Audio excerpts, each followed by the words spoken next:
자, 오늘은 물고기 이야기로 말씀을 시작하려고 합니다. 옛날 깊은 산속 연못에 물고기 두 마리가 살았습니다. 사이좋게 살았어요. 그런데 어느 날 한 물고기가 이런 생각을 합니다. 저 녀석만 없다면 참 좋겠다. 내가 이 연못 모든 것을 누리고 또 모든 것을 다 먹을 수 있으니까 저 물고기만 없으면 좋겠다. 그런 생각을 했어요. 생각만 아니라 실제 그 물고기를 죽여버렸습니다. 죽은 물고기는 둥둥 물 위로 떠다니게 되었지요. 혼자 남은 물고기 너무나 기뻤어요. 모든 것을 누릴 수 있었기에, 또 모든 것을 먹을 수 있었기에 이제는 이 연못의 주인은 나다, 그런 생각으로 기뻤습니다. 그런데 언제부턴가 연못에 이상한 현상이 나타나기 시작했어요. 물이 탁해지고 악취가 나고 썩어가기 시작한 것입니다. 죽은 물고기의 몸이 썩음을 통해서 결국 연못도 부패하게 된 것이지요. 결국에 어떻게 되었을까? 싸움에서 이긴 그 물고기도 오염된 연못에서 죽고 말았다. 그런 이야기입니다. 이 이야기가 시사하는 것이 무엇일까? 바로 관계의 중요성이지요. 이 세상을 어떻게 살아가야 할지에 대한 교훈을 우리에게 말씀해 줍니다. 함께 살아감, 더불어 살아감, 공생의 필요성이에요. 그 중심에는 환대가 있습니다. 그래요, 오늘 말씀의 주제는 환대입니다. 이 환대의 국어사전적 정의를 보면 반갑게 맞아 후하게 대접함이라고 되어 있습니다. 성경에는 환대라는 단어가 직접 나와 있지는 않아요. 그러나 성경 전체를 보면 성경의 중심된 정신 중 하나는 바로 환대인 것입니다. 이 환대가 영어로는 hospitality이지요. 이 hospitality라는 단어와 같은 어원을 가지는 것이 여러분 잘 아는 hospital, 병원, 혹은 호스텔, 숙박업소, 호텔, 호스피스, 이런 단어들과 같은 어원을 가지고 있어요. 그러니까 쉼, 치유, 회복, 그런 의미를 내포하고 있는 단어입니다. 오늘 본문에 보면은 이런 환대에 대한 전형적인 이야기가 기록되어져 있습니다. 오늘 본문은 익숙한 말씀이죠. 소돔과 고모라에 대한 이야기입니다. 그 중심에는 아브라함의 조카 롯이 있습니다.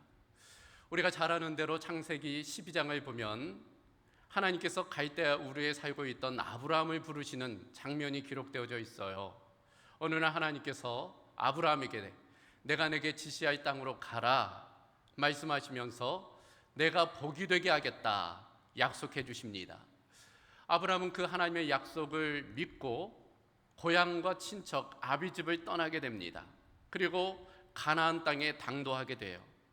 이때 아브라함과 동행한 인물 중에 그 조카 롯이 있었다. 성경은 기록하고 있습니다. 여하튼 우여곡절 끝에 가나안 땅에 정착하게 돼요. 그런데 소유가 늘어감에 따라 아브라함과 조카 롯이 함께 있을 수가 없게 됩니다. 그래서 분리하게 되는데 롯은 풍요로운 땅 소돔 땅에 안착하게 되고 아브라함은 헤브론 땅에 거주하게 됩니다. 그리고 얼마간의 시간이 지났을까? 오늘 본문의 이야기가 펼쳐지는 거예요. 우리가 잘 아는 내용입니다. 어느 날 저녁에 사람의 모습을 한 두 천사가 이 롯이 살고 있는 소돔에 방문하게 돼요. 마침 롯은 그 성문 앞에 있었습니다. 그 나그네를 보고 이제 롯이 그들을 영접하게 되는 것입니다. 1절을 보면은 그들을 보고 일어나 영접하였다 라고 되어 있어요. 그리고 그들에게 자신의 집에 와서 좀 쉬고 갈 것을 권면합니다. 오늘 주제에 따르면 환대이지요. 처음에는 그들이 그냥 노숙하겠다고 그렇게 거절을 해요. 그러나 롯의 강권적인 요청, 그 강권에 따라 결국 수용합니다. 롯의 집에 들어가서 식사 대접도 받고 그 밤에 그 집에 머물게 되는 것입니다. 그런데 문제가 발생하지요. 이 소돔 사람들이 롯의 집을 애워싸는 거예요. 그 이유는 나그네들을 내놓으라는 것입니다. 본문에 보면 우리가 그들을 상관하리라 라고 되어져 있습니다. 여기서 상관하리라는 단어 완곡한 표현이죠. 원문에 따르면 성적으로 그들을 어떻게 하겠다라는 표현입니다. 그러니까 이 소돔 땅이 오늘로 말하면 그 동성애가 만연했던 거예요. 그래서 그 나그네를 내놓으라. 우리가 그들을 성적으로 어떻게 하겠다. 이제 그렇게 요청하고 있는 것입니다. 롯이 소돔 사람들을 다방면으로 설득해요. 만류합니다. 그럼에도 요지부동이에요. 끝내는 롯까지 위협하게 됩니다. 롯을 밀치고 그 문을 부수려는 그런 상황까지 처하게 되지요. 위기의 상황입니다. 그때 그 나그네들이 롯을 집으로 들이지요. 구출한 거예요. 그리고 소돔 사람들의 눈을 어둡게 만듭니다. 그것이 오늘 본문의 이야기이지요. 이후의 이야기가 어떻게 전개될까? 천사들은 이 롯에게 소돔의 멸망될 것을 귀뜸해줘요. 하나님께서 이 소돔의 완악함을 보시고 이제는 이 소돔 땅의 심판을 내리기로 작정하셨다는 것을 말씀해 주는 것입니다. 그러므로 빨리 가족들과 피하라는 거예요. 소돔에서 떠나라, 그렇게 권면을 합니다. 결국 롯이 그 가족들과 함께 소돔을 탈출하지요.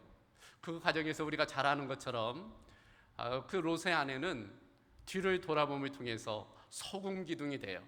그러나 롯과 두 딸은 안전하게 구원을 얻게 되는 것입니다. 그리고 소돔 땅은 그 경고대로 유황불이 비같이 내려 흔적도 없이 사라지게 되었다. 그것이 바로 창세기 19장의 내용입니다. 이처럼 롯이 구원받을 수 있었던 까닭이 무엇일까? 환대이지요. 대가를 바라지 않고 그 나그네를 환대하여 받아들였기 때문에 그 결과는 전혀 기대하지 못한 놀라운 축복과 은혜, 구원을 얻게 된 것입니다. 이처럼 환대는 놀라운 능력이 있는 것이지요. 그런 측면에서 오늘은 환대라는 주제를 좀 들여다보려고 그래요. 삶의 능력이지만 우리가 실천하기는 좀 어려운 덕목인 이 환대를 좀 깊이 있게 살펴보려고 합니다. 먼저 첫 번째, 환대가 무엇일까? 환대는 은혜를 기억하는 것이다 라는 것입니다. 이것이 바로 환대의 동기이며 환대의 출발점이라 할 수 있습니다. 여러분, 롯이 어떻게 이 나그네들을 환대할 수 있었을까요? 그것은 바로 은혜에 대한 경험과 기억 때문이었습니다. 실제로 롯의 인생을 살펴보면 어려움의 연속이었어요. 수많은 어려움, 고난, 그 어려움들이 롯에게 있었습니다. 무엇보다도 롯은 어렸을 때 조실부모합니다. 그걸 알 수 있는 것이 창세기 11장 27절 이하의 내용입니다. 데라의 조건은 이러하니라. 데라는 아브람과 나홀과 하란을 낳고 하란은 롯을 낳았으며 하란은 그 아비 데라보다 먼저 고향 갈대아인의 우르에서 죽었더라. 그러니까 롯의 아버지가 하란이었는데 그 하란은 그 갈대아 우르에서 죽었다는 거예요. 그러니까 갈대아 우르를 떠나기 전에 이미 그 아버지 하란이 죽었다는 것입니다. 사실 롯이 아브라함과 동행할 수밖에 없었던 이유도 그 부모가 없었기 때문이에요. 그러니까 어려서 부모를 잃었다는 것 얼마나 큰 고난이었겠습니까? 더군다나 그 갈대아 우르에서 하란을 지나 가나안 땅에 오는 과정, 참 녹록지 않은 과정이에요. 화면을 보면 지도가 나오지요. 그 거리를 한번 생각해 보세요. 수백, 수천 킬로나 되는 거리입니다. 어린 나이에 그 먼 여정을 간다는 거 쉽지 않아요. 뭐 오늘날 같이 비행기가 있습니까? 뭐 기차가 있습니까? 자가용이 있습니까? 뭐 걸어서 가든지 뭐 겨우 탈 수 있는 것은 낙타 정도뿐이지요. 그러니까 그 먼 거리를, 그 척박한 광야를 지난다는 것 보통 고생스러운 것이 아니에요. 가나안 땅에 와서도 마찬가지입니다. 그 정착의 과정이 녹록지 않았을 거예요. 사실 아브람도 그렇고 롯도 그렇고 이 가나안 땅이 고향이 아니잖아요. 원주민이 아닙니다. 이들도 나그네였어요. 그러니 그 땅에 정착한다는 것, 이주해서 살아간다는 것 참 쉽지 않아요. 우리 다문화 가정들, 우리나라에서 사는 것 쉽지가 않잖아요. 제가 우리 공덕교회 부임해서 이야기를 나눈 중에 그런 이야기를 해요. 우리 안성 봉도 지역이 좀 배타적이다, 그런 이야기를 합니다. 그래서 고인이 되신 고 신준본 집사님 이야기 중에 그런 말씀도 하시더라고요. 본인이 30세 어간에 초등학교 교사로, 교장으로 이 땅에 오셨다가 60년 이상 살았지만 주류 가운데 못 들어간대요. 끼워주지를 않는다는 것입니다. 배타성에 관한 것이지요. 어느 집사님 권사님 어린이집 또 체육관을 열었는데 어느 날 보니까 차에 오물이 뒤집어 써 있더래요. 유리창이 깨져 있다라는 것입니다. 그러니까 타지 사람들에 대한 배타성에 관한 이야기이지요. 지금이야 뭐 그런 것들이 별로 없지만 과거를 돌아보면 그것이 얼마나 심했겠습니까? 고대 사회는 더 심했을 것입니다. 그러니까 그 땅에 정착하는 과정 참 쉽지가 않았을 거예요. 그나마 우여곡절 끝에 소돔에 정착하지만 얼마 지나지 않아 이 롯이 전쟁에 휘말리잖아요. 그 소돔 지역에 전쟁이 일어납니다. 창세기 14장에 나와 있어요. 그러니까 종합해 보면 이 롯은 산전수전, 공준전까지, 그러니까 고생이라는 고생은 다 경험한 인물입니다. 하지만 고난만 있었던 것이 아니에요. 그 과정 가운데 롯은 놀라운 은혜를 경험해요. 하나님의 은혜입니다. 특별히 하나님께서는 그 삼촌 아브라함을 통해서 롯에게 은혜를 베풀어 주시지요. 아브라함은 롯을 선대하고 배려해요. 오늘 주제에 따르면 환대하게 됩니다. 크게 성경에는 두 가지 그 롯에 대한 환대의 모습이 나와요. 이를테면 창세기 13장입니다. 이제 땅을 나누게 되지요. 아브람도 거부가 되고 롯도 거부가 돼요. 양을 치는 입장에 목초지가 부족하게 됩니다. 그래서 그들의 종들이 서로 다투게 돼요. 이러면 안 되겠다 싶어 어느 날 아브람이 롯을 불러서 이제 우리가 분가하자, 그렇게 권면합니다. 그런데 보면 롯에게 우선권을 줘요. 선택권을 줍니다. 여러분 생각해 보세요. 누가 연장자입니까? 아브람이 연장자예요. 아브람이 삼촌입니다. 더 권세가 있어요. 그러니까 그런 것들을 보면 이 아브람이 우선권을 가질 수 있어요. 그럼에도 불구하고 아브람은 조카 롯에게 우선권을 주는 것입니다. 환대이지요. 이때만 아니에요. 창세기 14장을 보면 서두에 말씀드린 것처럼 이 롯이 전쟁에 휘말리게 되지요. 소돔이 전쟁 중에 패하게 되어서 이제 포로로 끌려가게 돼요. 그때 롯도 포로로 끌려가게 됩니다. 그 와중에 아브람이 그 소식을 듣고 뒤쫓는 거예요. 집에서 기른 318명의 사람들을 이끌고 뒤쫓아서 결국에는 그 롯과 소돔의 사람들을 구출해 오게 되는 것입니다. 여러분 그 일이 보통 일이에요? 목숨을 거는 일입니다. 그러니까 롯에 대한 그 아브라함의 마음을 엿볼 수 있어요. 환대의 마음, 생명을 건 헌신의 마음을 엿볼 수 있습니다. 이와 같은 아브라함의 환대를 이 롯이 경험하게 되는 거예요. 그리고 그 모습을 보고 자라게 되는 것입니다. 그래서 이 조카 롯도 자연스럽게 다른 사람을 환대하는 사람이 되었던 것입니다. 실제로 오늘 본문과 비슷한 내용이 앞장인 창세기 18장에 나와 있어요. 그러니까 아브라함의 이야기입니다. 아브라함의 환대의 모습이 나와 있어요.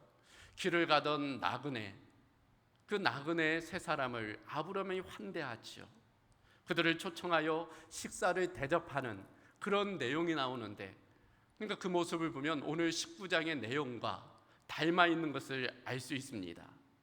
그러니까 종합해 보면 롯이 나그네를 이와 같이 환대할 수 있었던 까닭은 아브라함에 통한 은혜를 경험했기 때문이, 그것을 보고 자랐기 때문입니다. 그 은혜를 기억했기 때문에 이와 같이 나그네를 환대할 수 있었습니다. 우리도 마찬가지입니다. 받은 바 은혜를 기억하면 우리는 환대하며 살아갈 수 있어요.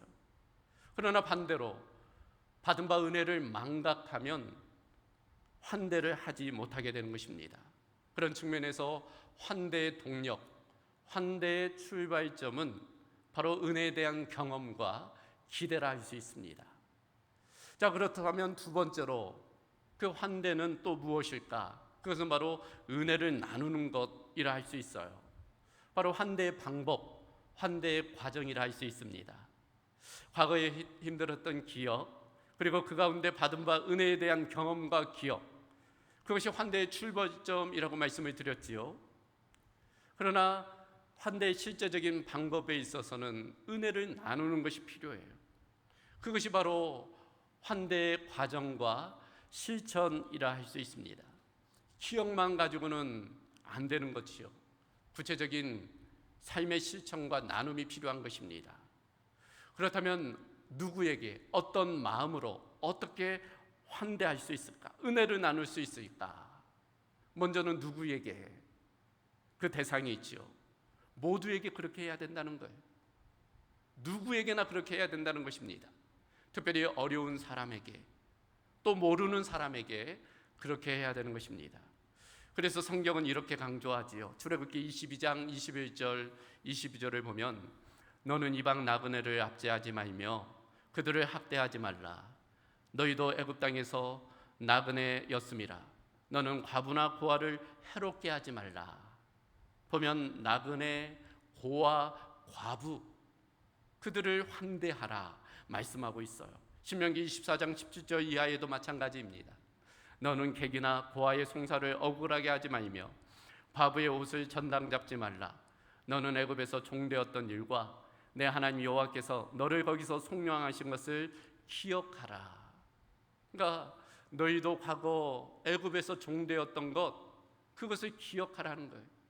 그래서 고아나 과부나 나그네, 그러니까 사회적인 약자이죠. 어려운 이웃입니다. 내가 모르는 사람, 그들에게까지도 환대하라 말씀하고 있는 것입니다. 아는 사람 환대하는 건 누구나 할 수 있어요. 당연한 것입니다. 그러나 모르는 사람을, 특별히 어려운 이웃을 환대하는 것은 특별한 의미가 있어요. 우리 그리스도인은 그런 환대의 삶을 살아가야 되는 것입니다. 그들에게 어떤 마음으로 환대해야 될까? 긍휼의 마음이, 불쌍히 여기는 마음입니다. 그래서 방금 읽었던 본문에도 너희는 애굽 땅에서 종되었던 것을 기억하라, 나그네였음을 기억하라 말씀하고 있어요. 동병상련입니다. 나도 과거에 어려웠던 것을 기억하는 거예요. 그래서 그 어려움에 처한 사람들을 나 몰라라 하지 않고 같은 마음을 가지는 거예요. 그게 바로 긍휼입니다. 여러분, 이 긍휼이라는 단어, 영어로는 compassion이라는 단어이지요. 두 단어의 합성어입니다. 접두사 come과 passion이라는 단어예요. come이라는 것은 함께, passion이라는 것은 고통입니다. 즉 긍휼이라는 것은 함께 고통을 느낀다, 그런 의미예요. 고통당하는 사람들의 마음을 알아가는 것이요, 그들의 입장에 서보는 것입니다. 그들의 마음을 헤아리는 거예요. 그러면 상대방의 입장을 이해하고 배려하고 환대할 수 있는 거예요. 그리고 이제는 구체적으로 실천하는 거예요. 나누는 것입니다. 어떻게? 내가 가지고 있는 것을 통해. 내가 없는 것으로 배려하거나 환대하기는 어려워요. 그러나 내가 가진 것으로 우리는 환대할 수 있습니다. 건강한 사람은 건강한 모습대로 환대할 수 있어요. 몸이 불편한 사람도 불편한 대로 환대할 수 있습니다. 가난한 사람은 가난한 대로, 부자는 부자대로 환대할 수 있어요. 다양한 모습으로 환대할 수 있습니다. 다만 자신의 최선으로 환대하는 것입니다. 어제 아내와 저녁에 워킹 중에 운교리를 지나오는데 갑자기 뒤에서 부르는 소리가 나더라고요. 농사를 짓는 한 어르신인데 오토바이를 타고 이제 지나가시다가 멈추어 서서 말씀하시기를, 오토바이에 있는 바구니에 있는 호박 하나를 좀 가져가라는 거예요. 낯선 분이었어요. 근데 막 그 호박과 가지 이런 것들을 따셨나 봐요. 근데 저희들을 보더니만 좀 하나 가져가라고 그런 말씀을 하더라고요. 그 순간 얼마나 마음이 따뜻해지든지. 전혀 모르는 분인데 호박 하나 뭐 얼마나 됩니까? 그럼에도 얼마나 마음이 따뜻해지고 감사하든지. 오는 내내 아내와 그 이야기를 했습니다. 제가 우리 교회 와서도 그런 것들 많이 느껴요. 우리 성도들이 가끔씩 새벽에 목양실에다가 파 한 단, 가지 몇 개, 고추 이런 것들 따서 그렇게 놓고 가시는 경우도 있고, 점심을 그렇게 섬기며 봉기하시는 분도 있고, 다양한 모습으로 서로를 환대하는 그런 모습들을 보는 것입니다. 저는 내가 가지고 있는 것, 작은 것이라도 함께 나누면 그것이 서로에게 기쁨을 주는 것입니다. 환대의 방법이에요. 그래서 우리가 가진 최선으로 서로를 배려하고 나누는 그런 모습으로 살아가야 할 것입니다. 마지막 세 번째로, 그렇다면 그 환대의 결과는 무엇일까? 그것은 바로 은혜에 대한 기대라 할 수 있습니다. 즉 환대는 부메랑처럼 축복으로 돌아오는 거예요. 물론 우리가 무슨 대가를 바라고 보상을 바라고 환대한다는 것은 부적절한 일입니다. 그것은 옳지 않은 일이에요. 환대의 특별함은 대가를 바라지 않는다는 데 있어요. 대가를 바라지 않고 친절하게 행동하는 것, 그것이 환대의 핵심입니다. 어떤 글을 보니까 이런 내용이 나와요. 북유럽을 여행했다는 것입니다. 이제 버스를 탔는데 그때 지갑이 없어졌다는 것을 발견한 거예요. 참 당황스러운 순간이잖아요. 그런데 그 버스에 타고 있던 현지인 할머니가 그 버스 값을 대신 내주었다는 거예요. 너무 감사해서 자신이 이제 돈을 찾아서 갚겠노라고, 계좌번호를 좀 알려달라고 그랬다는 것입니다. 그때 그 할머니가 그럴 필요 없다고, 나에게 그럴 필요 없다고, 다만 나중에 어떤 사람이 또 그런 당신과 같은 일을 만나면 그 사람에게 좀 갚으라고 이제 그렇게 했다는 거예요. 그런 마음이 바로 환대의 마음입니다. 그럼에도 불구하고 성경과 또한 우리의 삶의 경험은 환대는 축복을 가져온다는 거예요. 보상이 있다는 것입니다. 이는 개인만 아니라 공동체에도 보상이 있는 거예요. 그것이 바로 성경적인 원리입니다. 그렇다면 어떤 축복과 어떤 보상이 있을까요? 무엇보다도 개인적으로 삶의 의미와 보람이 있게 돼요. 자긍심이 있는 것입니다.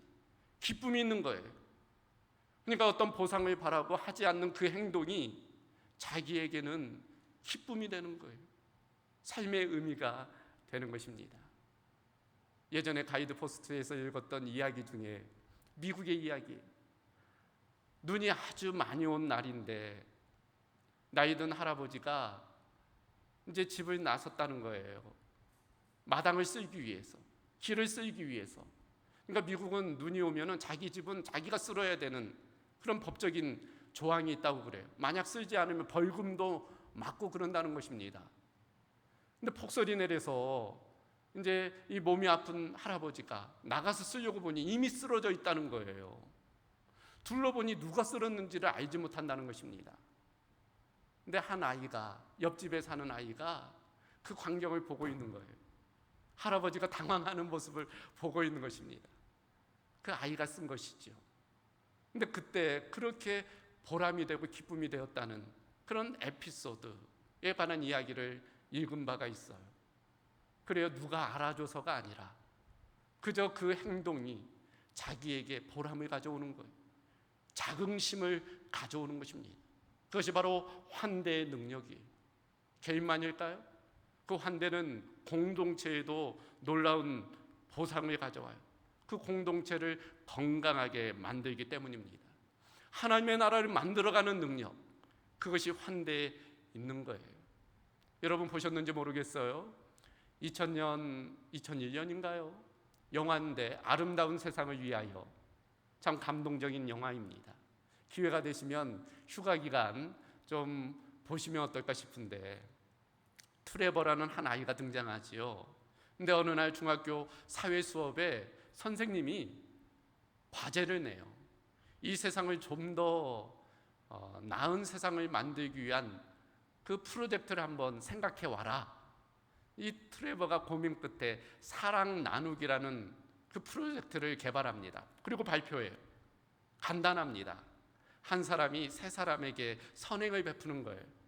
관계없이, 누구든 관계없이, 아는 사람이든 모르는 사람이든 관계없이 선행을 베푸는 것입니다. 그러면 그 각 세 사람은 또 다른 세 사람에게 선행을 베푸는, 그러니까 선행의 선순환이지요. 어떻게 되었을까? 놀라운 일이 일어나는 거예요. 그 지역이 바뀌는 거예요. 분위기가 바뀌는 것입니다. 놀라운 건강한 공동체가 이루어지는 거예요. 그래요. 이 환대는 그런 능력이 있습니다. 세렌디피티의 역사가 일어나요. 세렌디피티, 예상치 못한 은혜이지요. 기대하지 못한 축복입니다. 그와 같이 환대하는 삶을 살아가면 놀라운 은혜가 다시금 부메랑처럼 돌아오게 돼요. 그런 측면에서 환대는 결코 손해나 희생이 아니에요. 오히려 환대는 은혜이며 축복입니다. 그래서 이런 시가 있어요. 김용석 시인의 가을이 오면이라는 시입니다. 제가 이 시를 좀 읽어드리겠습니다. 나는 꽃이에요. 잎은 나비에게 주고 꿀은 솔방 벌에게 주고 향기는 바람에게 보냈어요. 그래도 난 잃은 건 하나도 없어요. 더 많은 열매로 태어날 거예요. 가을이 오면. 꽃이 모든 걸 다 줬다는 거예요. 잎도 주고 향도 주고 바람에게 벌에게. 그런데 잃은 게 하나도 없다는 거예요. 오히려 가을의 열매로 거듭날 것에 대한 그 소망, 그 기대, 그 은혜를 이야기하는 것입니다. 모든 것을 다 주고도, 모든 것을 베풀고도 얻는 그 환대의 역설입니다. 그것이 기독교의 역설이에요. 복음의 역설입니다. 예수님의 십자가의 역설이지요. 그런 측면에서 우리도 이런 환대의 능력으로 살아가야 될 줄로 믿습니다. 오늘 말씀을 정리하지요.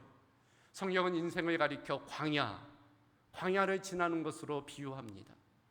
출애굽하여 광야를 지나 가나안 땅으로 가는 여정, 그것이 바로 인생이에요. 우리는 나그네로서 이 광야를 지나갑니다. 광야, 녹록지 않은 공간이에요. 그 과정에서 우리가 보일 수 있는 태도는 두 가지입니다. 적대 혹은 환대입니다. 여러분, 그런데 놀랍게도 이 적대라는 단어, 환대라는 단어의 영어는 어원이 동일해요. 적대, hospitality, 환대, hospitality. 그 어원은 호스트라는 단어에 있습니다. 이 호스트는 우리가 잘 아는 대로 주인이라는 뜻도 있고 손님이라는 뜻도 있고 적이라는 뜻도 있어요. 그러니까 이렇게 생각해 볼 수 있습니다. 내가 주인으로서 다른 사람을 손님으로 대할 수도 있고 적으로 대할 수도 있다는 거예요. 적으로 대하면 하스틀레티, 적대하게 되지요.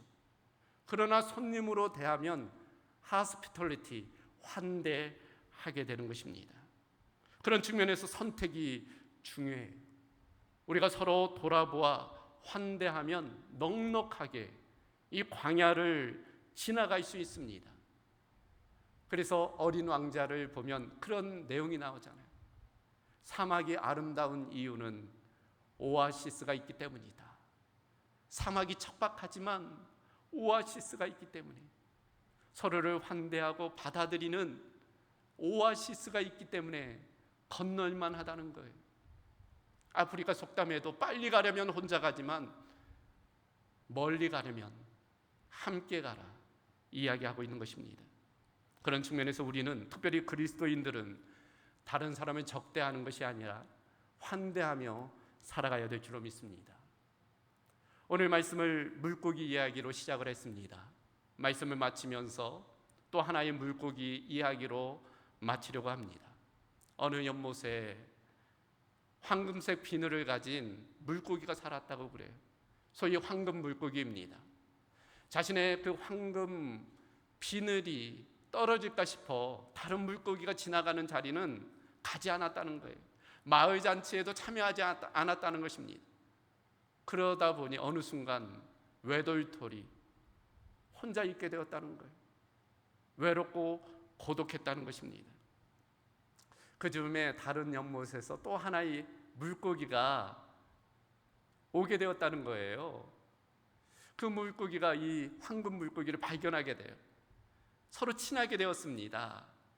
서로 사이좋게 지내게 돼요. 그 물고기가 황금 물고기에게 이렇게 이야기하는 겁니다. 황금 물고기야, 너의 비늘이 너무나 아름답고 멋지구나. 나에게 그 비늘 하나만 줄 수 있겠니? 황금 물고기가 허락을 했어요. 자신의 비늘 하나를 그 물고기에게 전달합니다. 그랬더니 다른 물고기도 너나 나나 너 할 것 없이 그 황금 물고기에게 와서 비늘 하나만 좀 달라고 요청을 하는 거예요. 황금 물고기가 하나씩 나누어 줬어요. 그러다 보니 모두와 가까워지게 되었다는 것입니다. 외로웠던 그 황금 물고기가 이제는 평범한 물고기가 되었지만 그래도 함께 어울려 살아가니 그렇게 행복하고 기뻤다는 거예요. 어느 나그네가 그 연못을 지나가는데 그 연못 전체가 황금색으로 빛나고 있었다. 그런 황금 물고기에 대한 이야기입니다. 여러분, 어떤 물고기가 되고 싶으세요? 말씀 서두에 있던 물고기가 될 수도 있고 또 말미에 있는 황금 물고기도 될 수 있습니다. 그 선택은 우리에게 달려 있어요.